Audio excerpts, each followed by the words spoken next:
Hello everyone. So I wanted to talk to you a little bit more about the section no's in my book Piglet, and I wanted to tell you that in the process of writing, whenever I wrote about someone, I thought about someone, I kept on meeting these people, but most of the time they would be just a colleague from work I didn't have a great contact with, or it would be my dermatologist.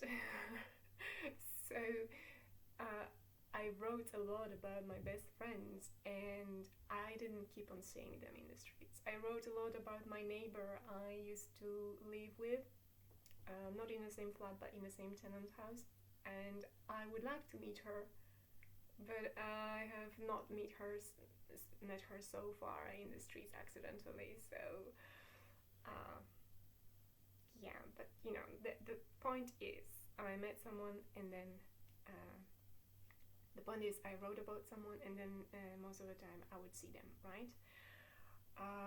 So um, before my dad died, maybe 1 month before his accident, we talked on the phone, and it was the very first time probably, or maybe the second phone call we had, that we talked about our family, and we basically talked uh, like more willingly, about anything.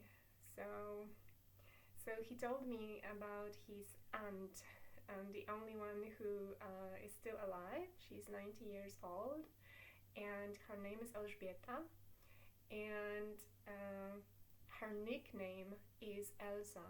He didn't use the word nickname, but he said they called her Elsa. And here comes Jerzy Ficowski, who wrote that the Gypsy used to think up nicknames for themselves. And when I think of it, my grandpa his name is Marcin, but people used to call him Marian, and even on his grave there is a mistake. So anyway, I talked to my dad, and I learned that he's got this aunt Elsa, and then my auntie told me it's actually his godmother. So I wrote a lot about godmothers too. And then soon Dad had an accident, then there was a funeral, so Elsa came to the funeral, so I had a chance to meet her, and basically I was just trying to not to talk to anyone, just keeping myself to myself during the entire event. But when I was leaving the restaurant, I looked at Elsa and her son, and my eyes were walking to the side, and I was going in my head through my wardrobe and through the things I was wearing that day, as I assumed I had to deal with witches. Then I wore some red, and so on and so on. And and when I got back home and started the process with the noses, then I also realized that Elsa really reminds me someone who's very important in my region, and who's Gypsy, a well-known Gypsy. And I have to tell you that, in high school I had an opera singer who was kind of similar to me.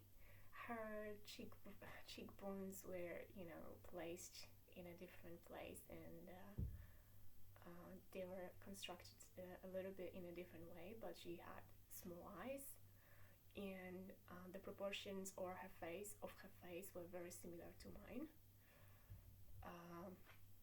And also the proportions of her neck were similar to mine.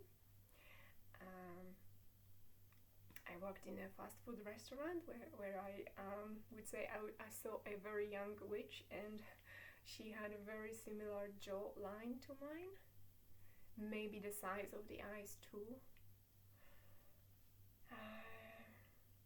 And someone who married into my family had a niece, and when I worked in Holland, I worked with a girl.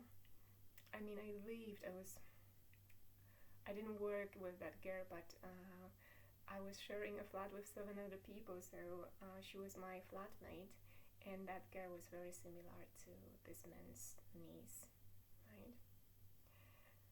Okay. Yeah, so I think this is a very, very short video.